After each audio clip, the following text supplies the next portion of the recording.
You ready to talk about positioning the head? We could try that again. Bring it. Nothing could be more exciting than talking about how to get someone to stop looking at their lap, right? All right, come on in. We're going to go ahead and get started. We're going to be talking about strategies to help position someone's head, to keep their head as upright as possible. This is always a very challenging area, at least it is for me, in positioning a lot of the clients I work with. I can bring everything that my poor little brain can come up with to the table, and still oftentimes we have a undesirable head position, and I'm trying to address that. So I hope we can get through this here together today. So I am Michelle Lang. I'm an occupational therapist in the Denver, Colorado area, and I've been working in wheelchair seating and mobility along with other areas of assistive technology for a long time now, and including head positioning. It's something that just a lot of my clients seem to require. This is my lovely family. Good-looking family, right? Thank you very much. Ooh, even applause. I'll let them know. They'll be very pleased. We had some exciting news about a week ago. My daughter is now formally engaged, which is very cool. Go ahead, feel free, I think. And maybe even more exciting, she got a job. Yes. Always good when your children do that. So we have a big crowd here and I can't see you very well, so it's kind of hard to talk about goals, but think about what you want to get out of this session. I really hope that we cover what you need to. Feel free to come talk to me afterwards. And again, just want to meet your needs and the needs of the clients that you are working with. Oh, I'm supposed to mention a disclosure. I do a lot of education. I do education for Stealth products, which manufactures quite a bit of head supports. I also do education for seating dynamics. They have a dynamic head support option, but I will attempt to present all of this in an unbiased way. I do see quite a bit of clients and I use a lot of different equipment in order to meet their needs. We have learning objectives because this is a CEU registration course.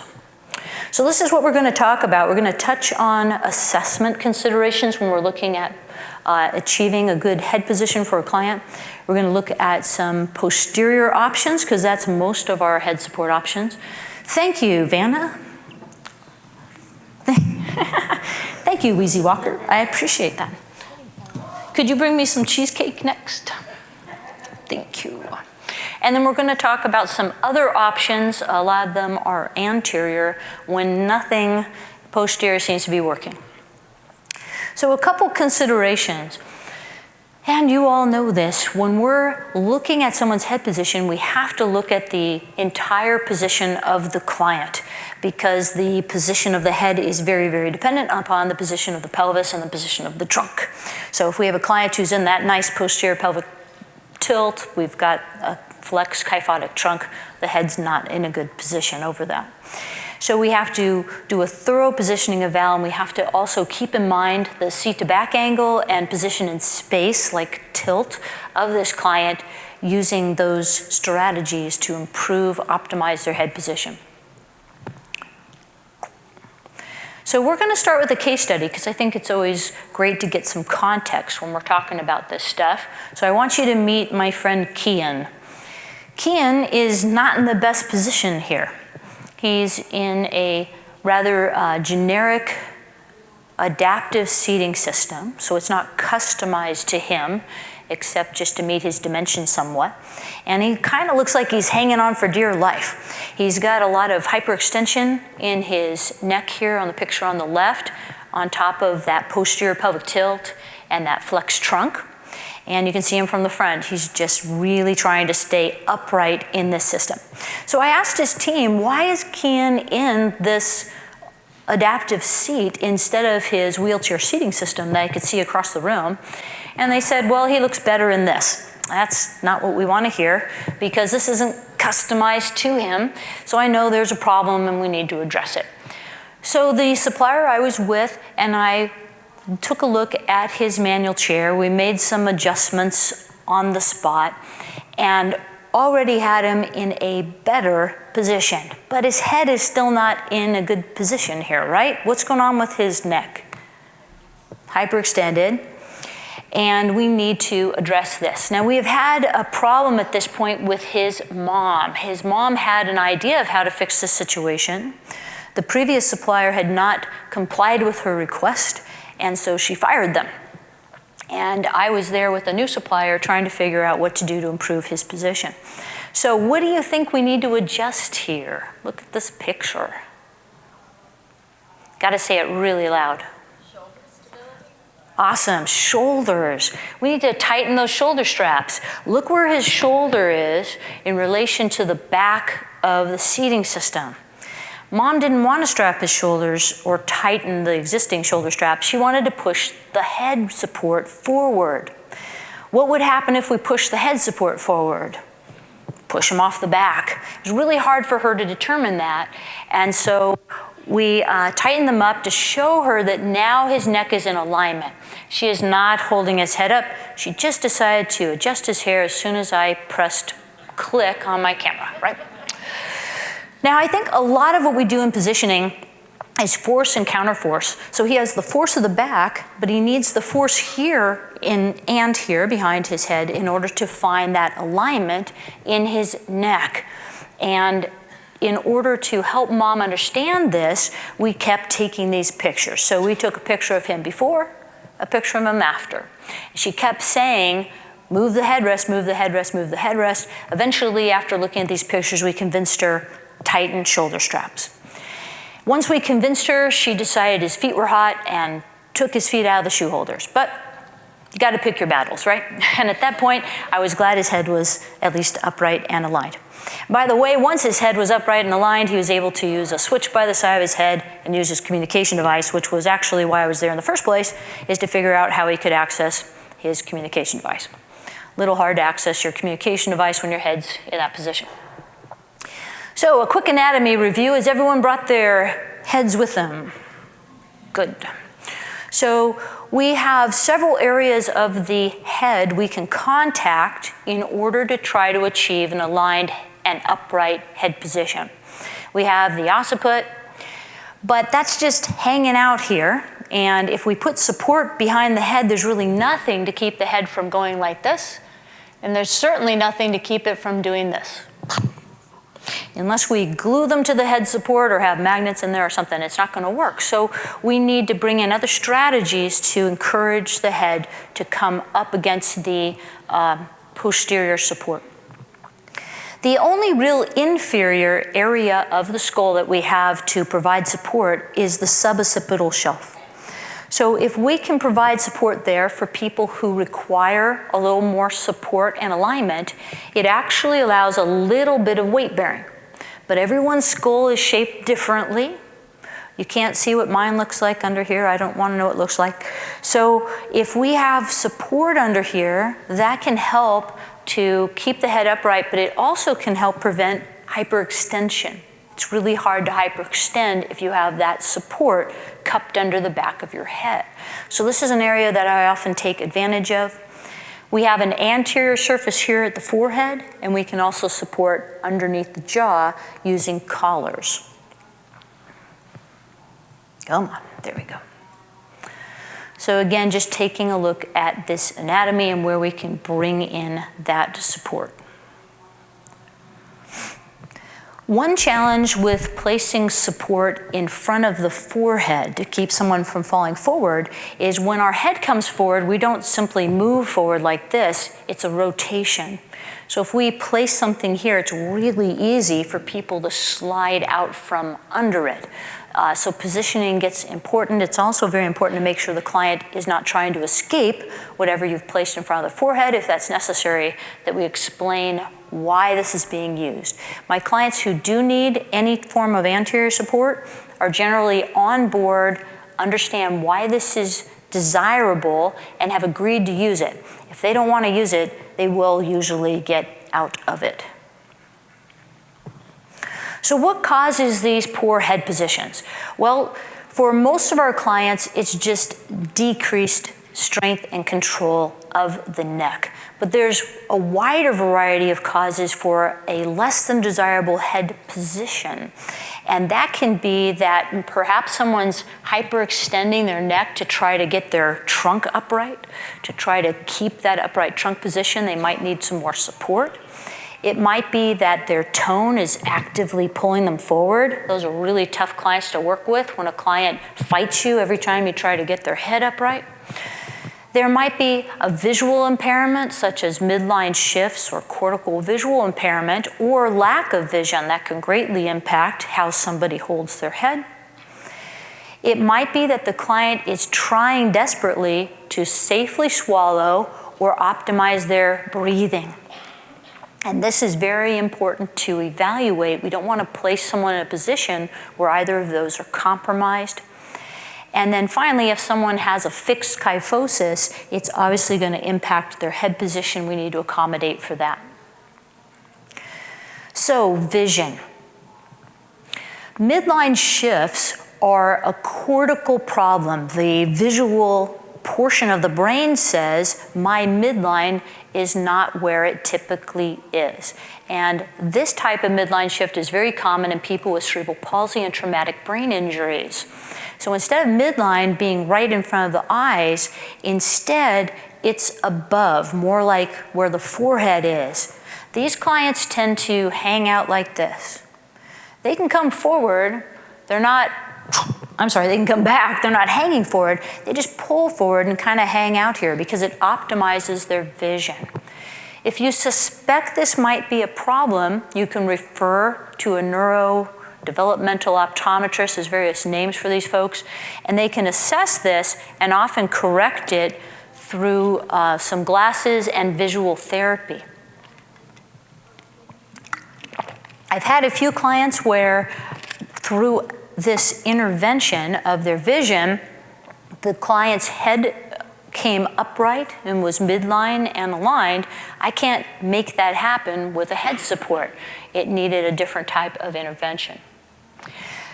People who have cortical visual impairments often hold their heads in very specific alignments and need to move their head throughout the day to optimize their vision at any given time. These clients will often keep their head a little forward or maybe tilted. They might be sneaking glances at something because sustained visual contact is difficult. If I know there's CVI involved, I want to make sure I'm not restricting movement of the client's head. And maybe I'm going to allow a little more leeway in terms of an optimal head position because optimal vision becomes more of a priority. Swallow is a big deal too. This young lady here on the left was chronically looking at her lap. She also had copious secretions. You can tell she's got a whole towel here to try to deal with this issue. If you tried to lift up her head, she fought you like crazy.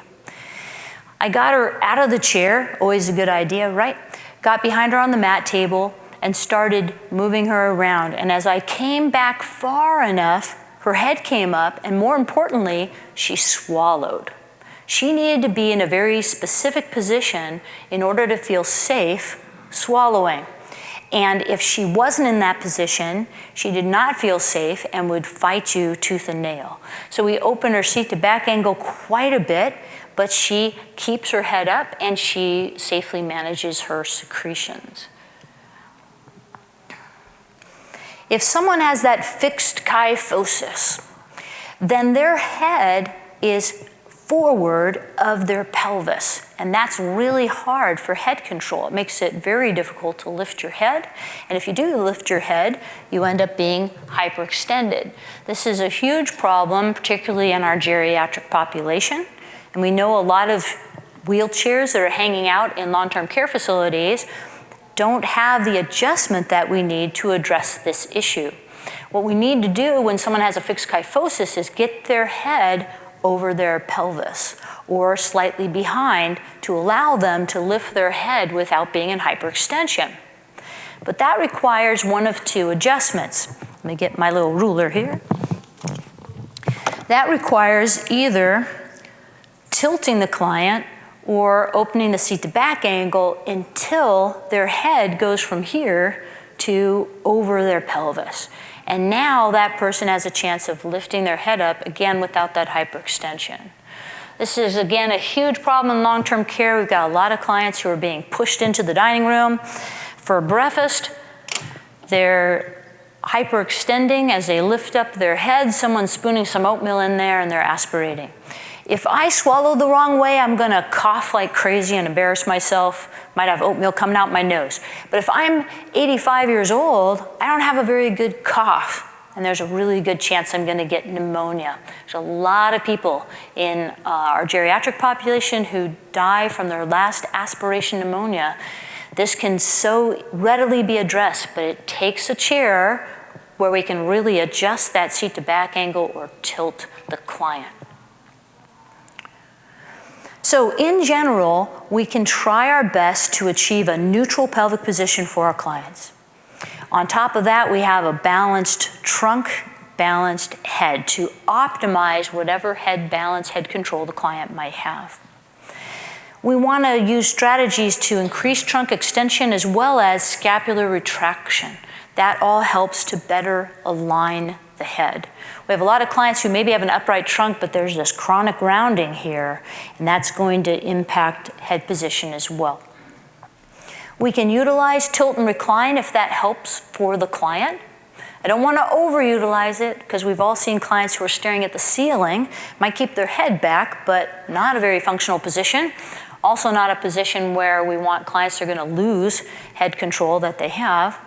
We can bring in visual support if we need to. And from there, after we've done all that, we can look at available posterior, anterior, lateral solutions. Questions so far, and if you have them, I will try very hard to see you. I don't see any. All right. So posterior head supports. Whoop, went a little too far. So there's a lot of different manufacturers of posterior head supports. There's more than on this list here, but here's a sample of them. And fortunately, a lot of these companies are in the exhibits. Definitely go around, check out what they have, sit down, feel it, ask questions about all the various parameters that they have. Remember, none of these will be effective if your client never touches it. We have to use these other strategies. I see client after client where a team will say, we've tried 20 different head supports and she still looks like that. Well, that's, again, there's nothing magic in placing a support behind someone's head. We have to use some other strategies. Now, a lot of head supports on the market have general contours like these. It's kind of like a contoured back or even general contours in a seat. The whole idea is to somewhat encourage the head to stay in midline. So these are fairly straightforward. I think most people who need head support do fine with a support like this. But for clients where head positioning requires more solution, we bring in other strategies. Some of these generic contoured head supports also are very thick, and there's a reason for that.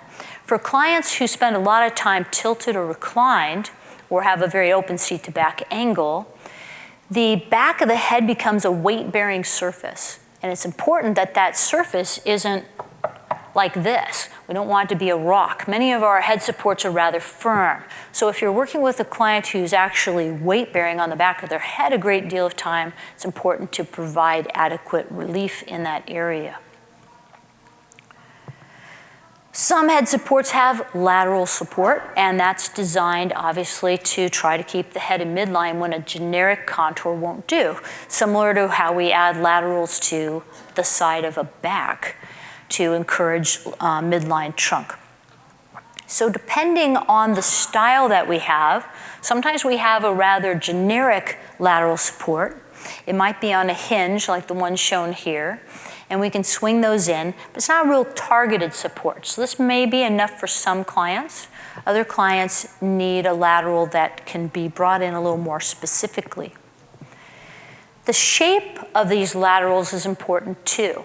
Sometimes it's just simply a big square, and those unfortunately can become a blinder for some of our clients. It can limit hearing, it can limit vision, and it can be in my face. That's not fun for a lot of our clients. So many of these lateral supports have a shape like this. It's designed to hopefully allow hearing from the ear, not block vision, and also keep the ear from folding forward. We've probably all seen clients, as they move their head within a headrest, their ears fold forward. And unfortunately, I've seen a number of clients who develop a sore back here on the back of their ear. Our ear is cartilage. It's very hard to heal that. And so it's important to make sure when we're looking at a head support and the client is moving around that their ears aren't folding forward. And that's, again, part of the reason for this sort of design. Some head supports can be bent to provide a little more customization to the placement of that lateral support. And often the lateral support's on more than one side and may come down to the jaw area to provide that force and counterforce that may be required to achieve that midline position. And then finally, some lateral supports are on a system like this with hardware. This particular one, there's a ball joint on either end of this, so I can get a pad in exactly where I need to on either side of the head. I can generally choose the size of the pad that's required. So this would be for a client that requires more aggressive lateral support in order to achieve that alignment. So let's look at an example. This is Alexi. A lot of the reason I have these pictures is because I attach them to my documentation. Because I'm asking for product, right? And I want someone to say yes. And I'm hoping that even someone who may not be very familiar with traumatic brain injury, which Alexi has, or the product I'm recommending, will at least agree that he looks better on the right than he does on the left. So on the left, he has a lot of lateral misalignment. His neck is very overstretched. This is not good for his vision. It's not good for anything. Certainly not great for breathing and swallowing. Now, in order to address this for Alexi, we needed to bring in force and counterforce. So he needed not only lateral support on the left side of his head, but he also needed support on the right in order to keep him aligned and upright, like you see in the other picture. So in his case, we had support on either side of his head. We also had a sub-occipital pad because once we brought him up, he had a tendency to fall into a little hyperextension. So the sub-occipital pad kept him aligned and also provided a third point of contact along the base of his skull. That 3-point control allowed us to align his head. One of my strategies I use a lot for clients who have difficulty with their head position is a sub-occipital support, really taking advantage of this inferior support, the base of the skull. Again, this also prevents hyperextension in many clients. So a lot of head supports on the market have a rather generic sub-occipital support built into them.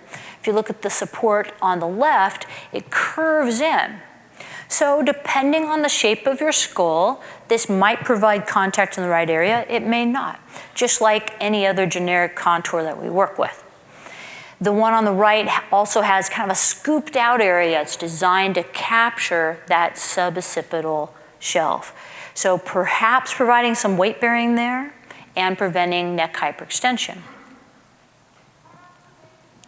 There we go. There's also separate sub-occipital pads, and this provides more targeted support if we require it. It also can limit movement for some clients if they do not need this degree of control. So now we come in just like we would with our hand. We can really cup the base of someone's skull. We can place this where we need to in relation to an occipital support. And often we can change the angle. So again, we're providing very customized support for that individual to promote that weight bearing, promote an upright head position, minimize neck hyperextension. So I use these quite a bit. This is Hannah. Hannah has a rather generic contoured head support, but again is not in a great position. You can see she's on oxygen. I'm sure her head positioning is not helping. I do keep a little pulse ox meter with me, and will often go ahead and look at someone's pulse ox in various positions with their head to see if there is a difference, and sometimes there can be a significant difference. But we need to take care of this situation. This is Hannah with a head support that provides occipital support, sub-occipital support, and lateral support. But she really needed those 3 points of contact. So if we look here, she has a point of contact by the right side of her head, a point of contact from the sub-occipital pad here, and a point of contact from the sub-occipital pad here, along the side of her neck, side of the jaw. Once we had her head upright, not only is she showing off her beautiful smile, but she was able to access a switch which is mounted on the left side of her head. My main job with Hannah this day was to figure out how can Hannah control her communication device. But I was a little distracted by this. So we had to take care of this first. Once we had her upright and aligned, it wasn't really very difficult to find a switch site for her. She could also look at her communication device display now, which she hadn't been able to before because she was always looking over there. So better visual gaze, certainly, forward, and hopefully much better breathing and swallow with that alignment. So the head support she had before was just a generic contoured, nice soft head support. It's great for a lot of clients, probably for most clients, but it was inadequate for Hannah's situation, and this worked better for her. There are some head supports that provide a different degree of support that often provide a tremendous amount of support to the sub-occipital area, very little support, if any, to the occipital area, and then wrap around and are anterior to the trunk. These are not generally designed to provide anterior trunk support. The reason for these long arms here is to prevent hooking. A lot of clients, I work with a lot of children, tend to drop their head and jam it in between their head support and the back of their head support, back of their seating system. It's not usually dangerous, but it sure doesn't look very good, and it usually gets everyone riled up. So a common request that I receive is, please stop this from happening. I definitely have clients who do it on purpose when they're really bored in math class. Gets them out of there. So these solutions can often be used to keep someone in midline because we have this tremendous amount of support on either side of the head. These also work well for clients who cannot tolerate any contact with the occipital area.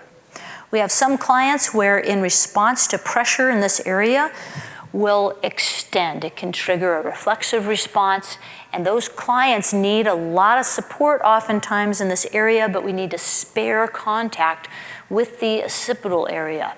And so a support like this can be very helpful. This is Christopher. He has a similar head position as Hannah did, but when I tried the same head support as I did with Hannah, it didn't work as well for him. This head support worked better for him. I tried this head support with Hannah. She did better with the head support that we ultimately recommended for her.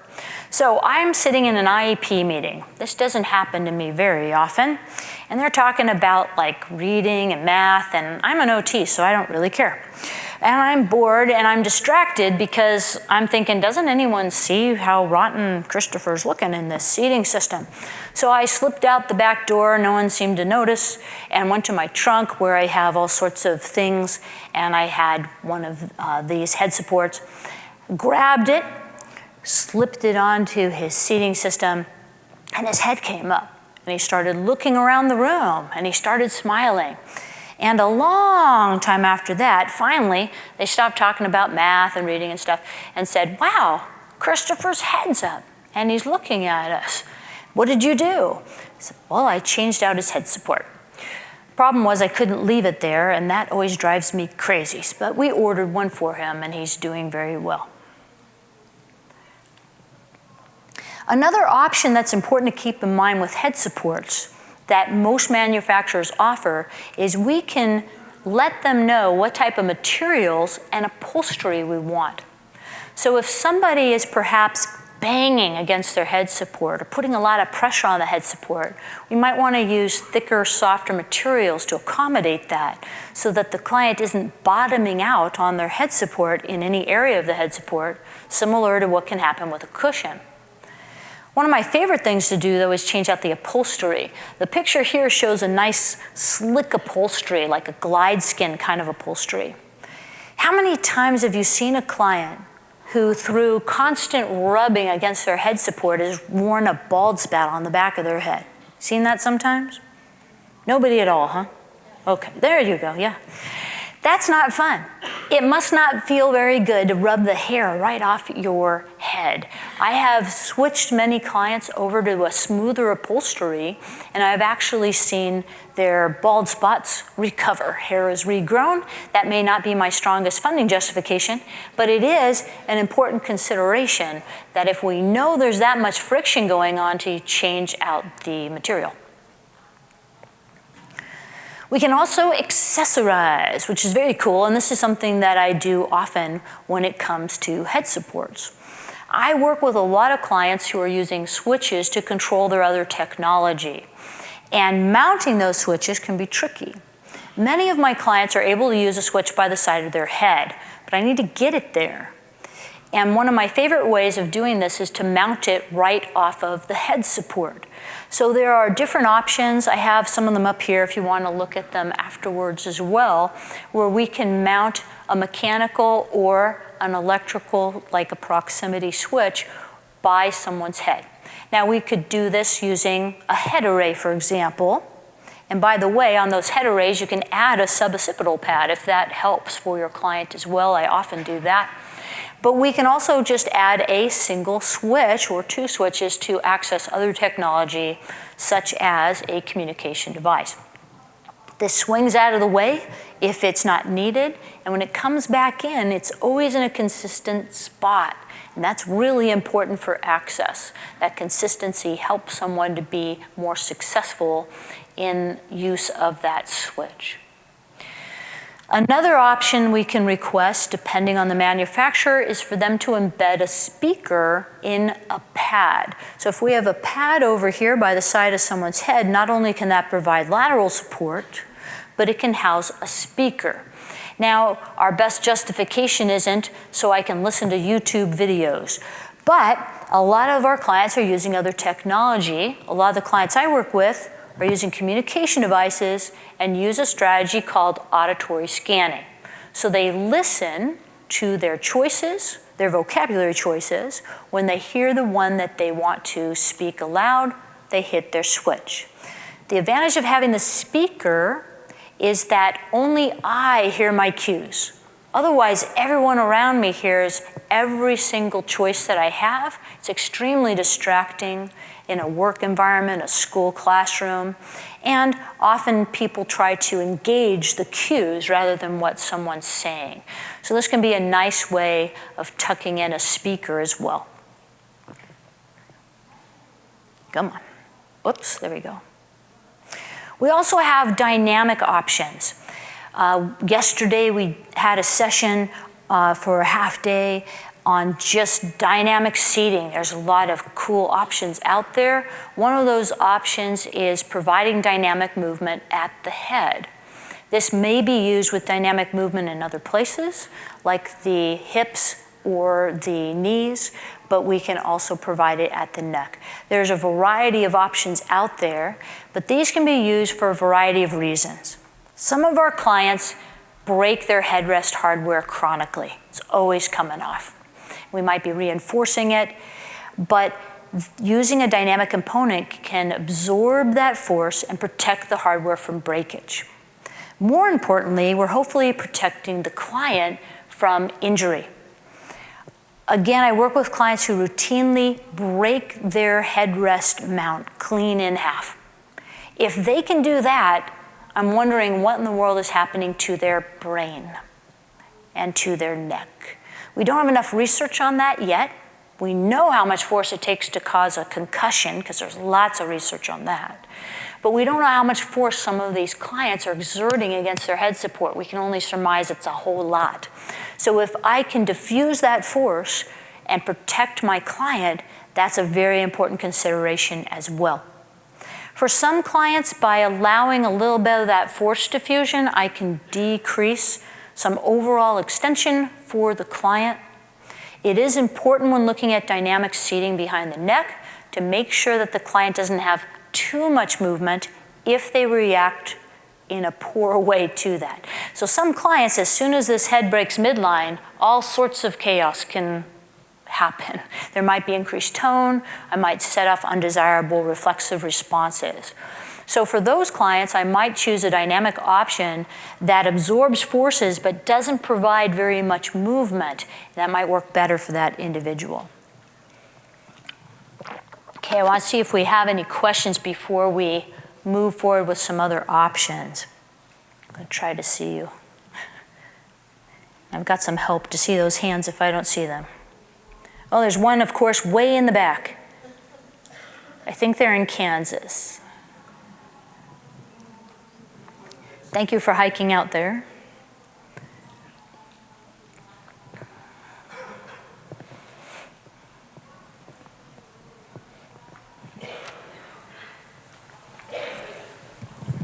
Earlier you had mentioned the headrest with the speaker.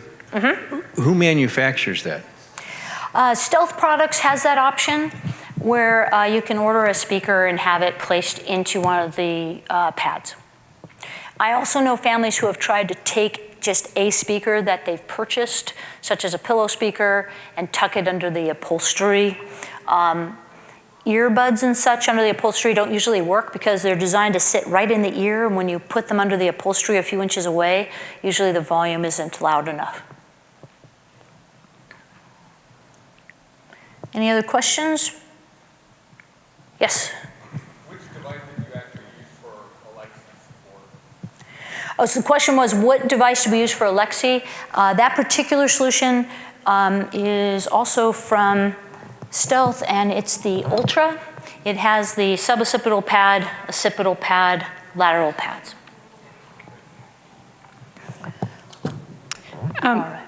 Mm-hmm. When you're trialing different different headrests and stuff, mm-hmm. You kind of mentioned with the little boy, like you just sort of popped it on, but like when the hardware is not compatible, do you have any strategies how you can try them in their seating system with the headrest that you're looking to maybe see if it improves?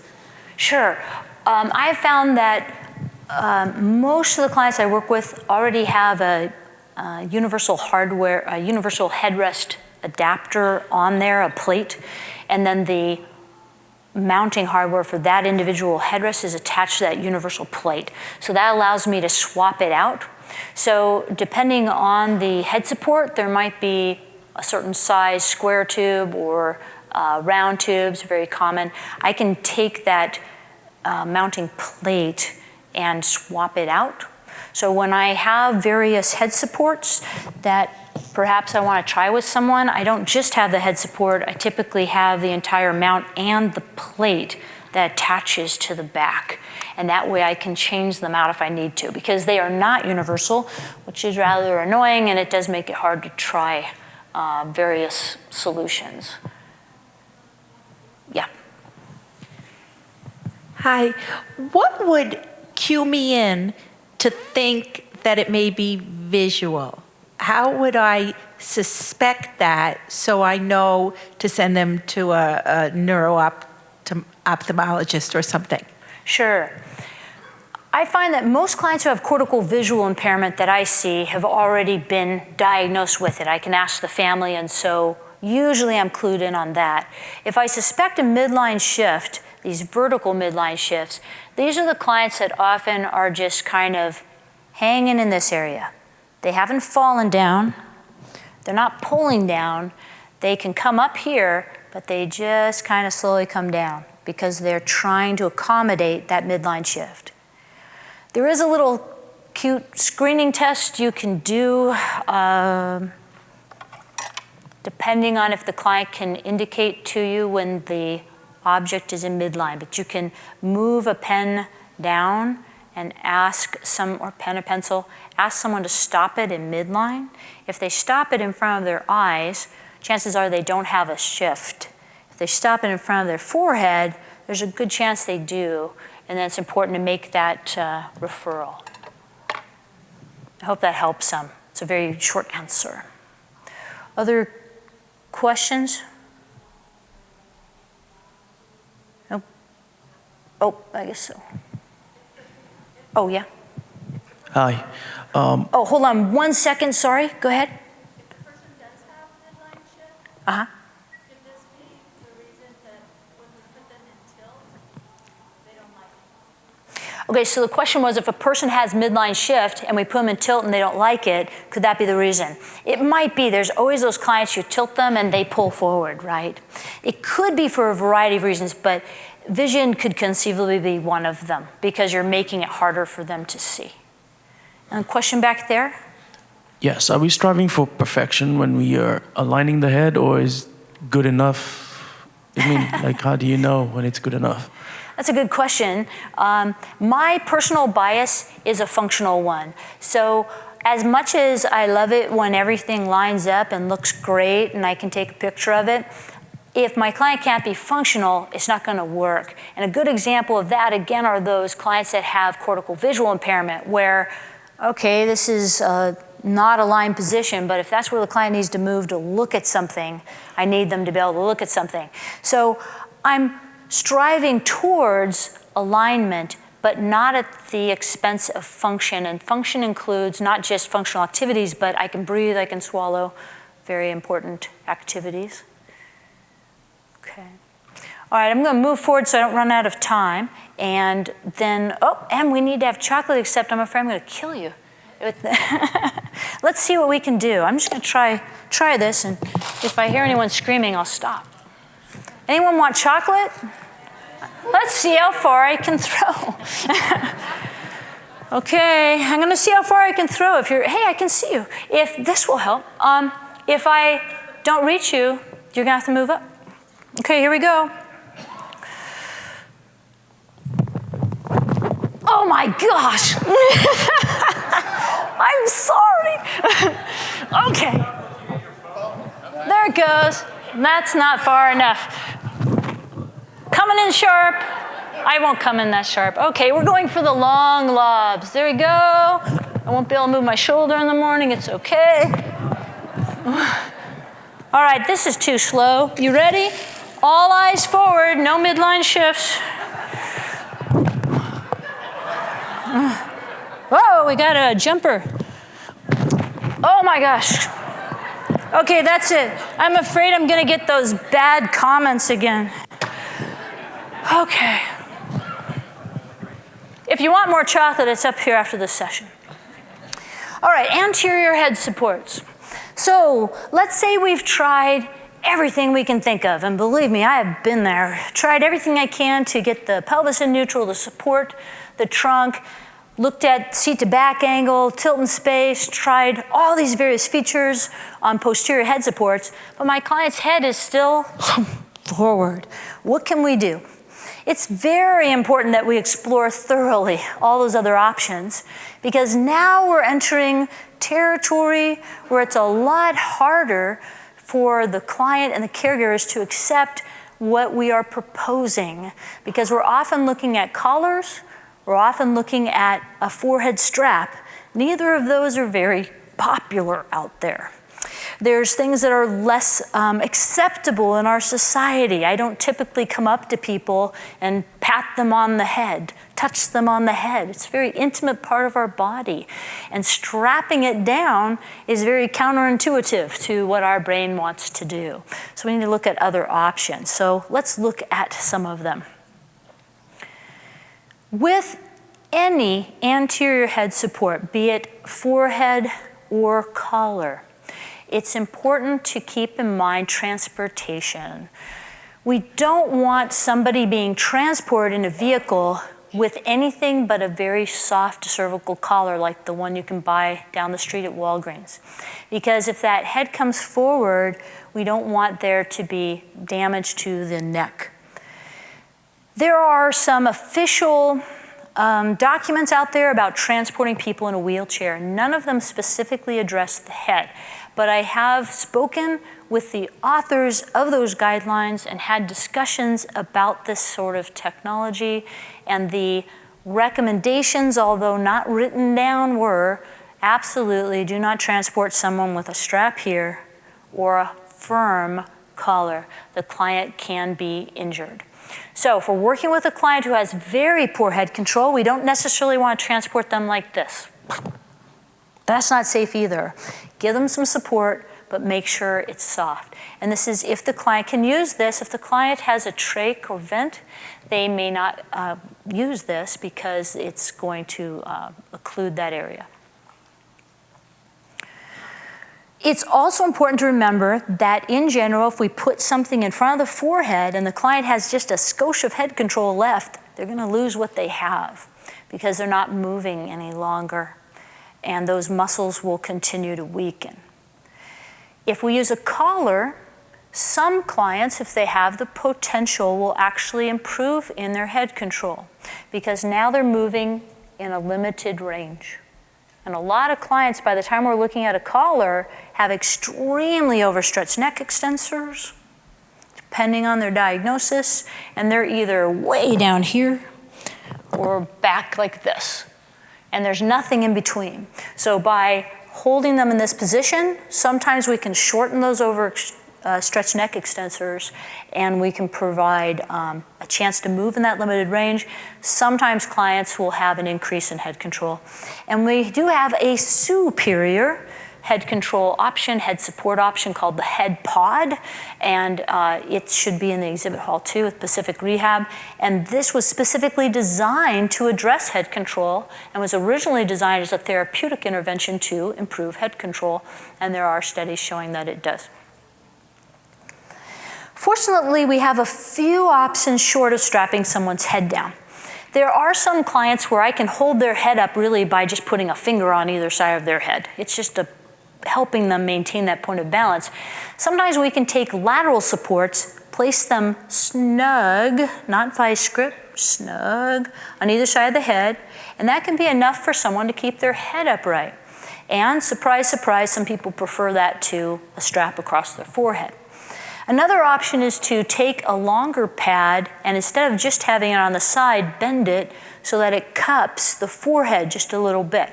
And for some clients, one or two of those can be enough to keep the head up, readily swings out of the way.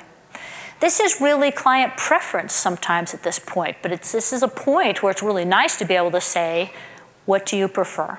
Do you prefer pads here? Do you prefer a pad here? Do you prefer a strap? So the client has some buy-in with this decision. This is in the exhibit hall too. This is from Gel Ovations, and they have a pad that swings down in front of the forehead to keep someone upright. So this is another option available. And then we have some straps. The Whitmire dynamic strap here on the lower left has been used for a long time. Works well for clients as it moves with them. And then the one on the right is the symmetric design Savant. It has a forehead strap that works very well for many clients because it starts so far forward on the head. That helps it stay in position rather than slipping as the client perhaps is moving. And this particular head support is often used by people with conditions like ALS. If we're not providing support at the forehead, then we are generally looking at collars. And this is just examples of some of the many collars on the market. Some collars are open in this area so that they can be used with a vent or trach. This is important because, bless you, a lot of people have very low or no head control, also require breathing support. So very important to keep that in mind. Another important consideration with collars is secretions. People who have very impaired head control often have difficulty with secretions, and now we have something right here and it becomes a big problem. So often there are materials designed to protect the foam underneath, and there might be something on top that's washable. Classic example of this is the hen singer. It's been around since dirt, right? You can pull off those tube socks when they get nasty and put on another set. There's chin prompts available out there too. This is not designed to keep someone's head up. This is designed so that when the client comes down, they feel something, it's a prompt, whoop, I need to lift away again. If the client repeatedly pushes against this, they'll fall off, and they're really designed to as a protection for the client so that they're not injured. And this is the head pod, and let me see, there's my video.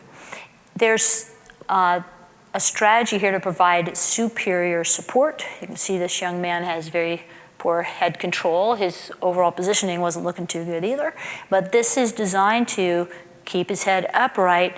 It actually suspends to a degree the head and allows the client to move while using this. Again, it was originally designed as more of a therapeutic intervention. It's being used more and more on mobility bases, almost exclusively with very young children.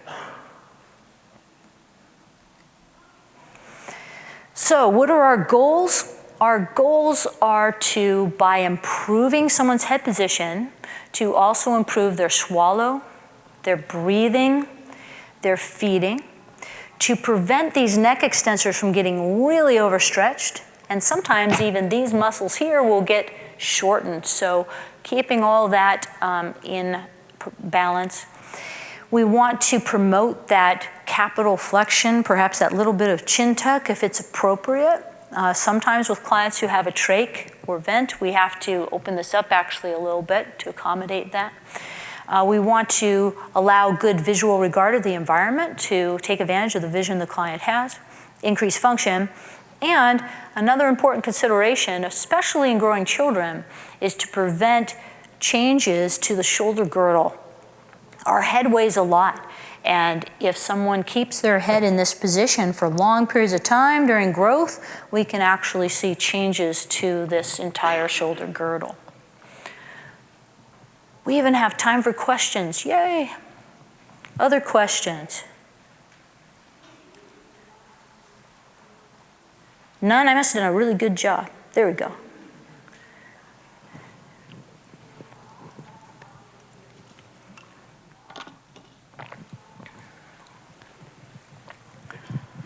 I'm going to stand here where I'm not blinded by the light. Hi. I spoke to you earlier at your booth and bought your book. Thank you. You're welcome. Good, I can eat lunch. I'm just looking at your slides and thinking about this client of mine that I have that is very active. I spoke to you about her briefly. Very active and moving and very, very strong.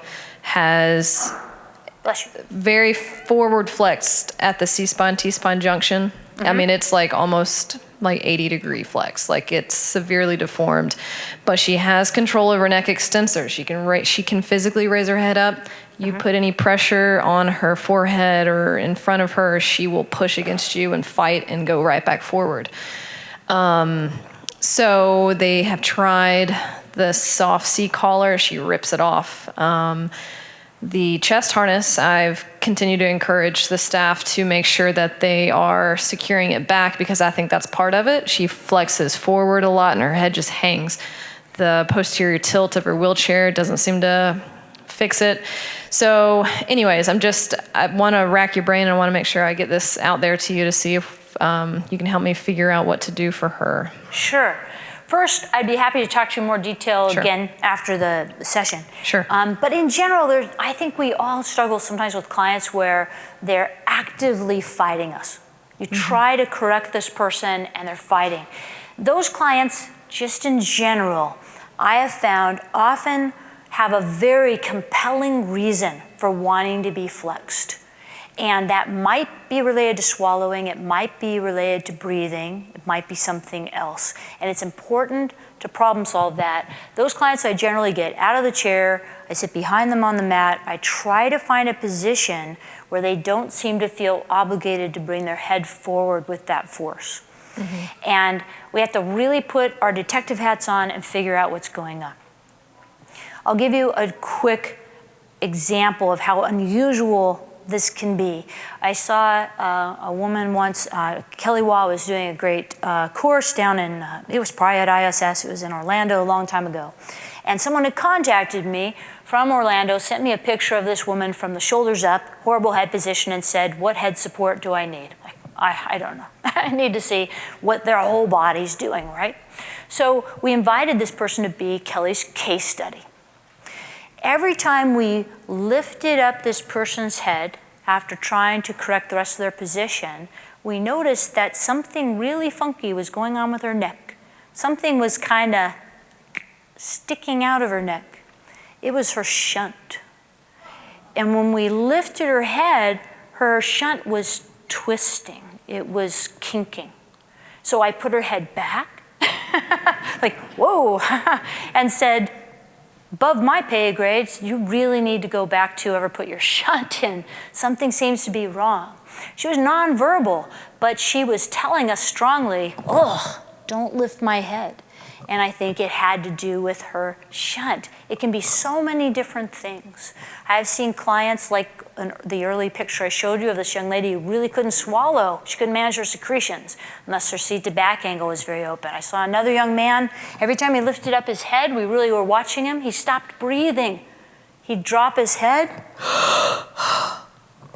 bring it up again. He couldn't breathe up here. I don't know why. I don't have MRI eyes, but something was going on. Sometimes there's a very compelling reason we have to put on our detective hats and figure it out. It's hard. Yes? Have you ever tried the Axion rotary device for symmetric? Is that you, David? It is. I'm not going to answer your question. No, I'm sorry. No. If I say that, you won't bring me any more chocolate. Yes, and I didn't have a picture of it here today because we have a short time for this session, but Symmetric Designs makes a component that's, this is a heck of a time to get a phone call. Are one of you calling me? Okay, good. You are? Oh, thanks. You're saying, don't call me names. So the Axion allows rotation, and it's a very unique dynamic option in that I can keep my head upright. It's often used in conjunction with a head support that has a forehead strap so that the client can turn side to side. It's often used with people who have very little head control, like people with ALS, so that their head is not only up and now I'm stuck here, but oh, I can look from side to side. So yes, it's a nice option. Good afternoon. I have two questions. Yes. Any tips for compliance for multi-caregivers who may be popping off headrests and then putting them on, or people making adjustments and then you have to go and refix them? And then the other thing, have you ever had anyone who's experienced misalignment of a headrest on school buses or transportation sorts of means? Any tips for? Yeah, I wish I had them because this is a chronic problem. I think I spend most of my life readjusting head supports. I always have an Allen wrench handy, ready to go, and I'm very happy to see we got a new hex set in our bags here because I always have a couple that are rounded off from chronic use. I can never find a head support that I can't adjust because they always seem to be out of adjustment. And it can be lots of reasons. I think it's easy to assume, oh, that's a rotten head support, it's always out of adjustment. But a lot of times it's because Uncle Fred has a hex set and he's decided to adjust it for me. And I wish I could track him down and have a conversation with him. So I do try to use a lot of education. I have taken pictures for clients so they can kind of see where the head support needs to be if it gets moved. But this is a very, very chronic problem. Another issue that I find takes these out of alignment is lifts. People who are sitting on slings, or at least sitting on a sling during transfers, someone starts cranking up that lift, and if there's things sticking, I should just hang on to this. If there's things sticking out like this, they get hung up on the lift. And the force of that lift is going to move this out of position no matter what, or break something. Another option to consider is dynamic components, it can sometimes people get out of alignment on their head support because they're using huge forces that are strong enough to break things, so it can move things out of alignment. Sometimes dynamic components can protect the head support not only from breaking, but from getting out of alignment. So it does take a lot of education, it takes a lot of patience, it takes a lot of Allen wrenches. Before we do any more questions, because we're right at the end of our time, I want to make sure we just review our take-home message here. So please remember, positioning the head, really dependent upon positioning the body. So we have to look at someone's overall position to make sure it's optimal before we even get near the head or any other solutions. The interventions that we look at are very, very important. The actual product is really only part of the solution. We have to bring other interventions to the table. Dynamic options can be helpful for some of our clients. And sometimes, this is another important thing to remember, sometimes the solution isn't really that complicated. Sometimes it's just a slight adjustment. I have one client, Jesse, who every time I see him, his back and neck hyperextension, it takes me 30 seconds to loosen something on his head support, put it back in spot, and adjust it again. It's not that it's the wrong head support for him, it's that someone keeps messing with it. I will find out who they are eventually. So, it's also very difficult to do some of these evaluations and assessment if you don't actually have the equipment. So I would encourage you to work with your suppliers, work with manufacturers' reps and say, I really need to try this particular solution to make sure it's going to work for my client. And then take those pictures, take those before and after pictures, put them in your documentation to say this is why they need this solution. So I want to thank you very much for coming here today and putting yourself in harm's way when I'm throwing chocolate. And make sure you have my contact info.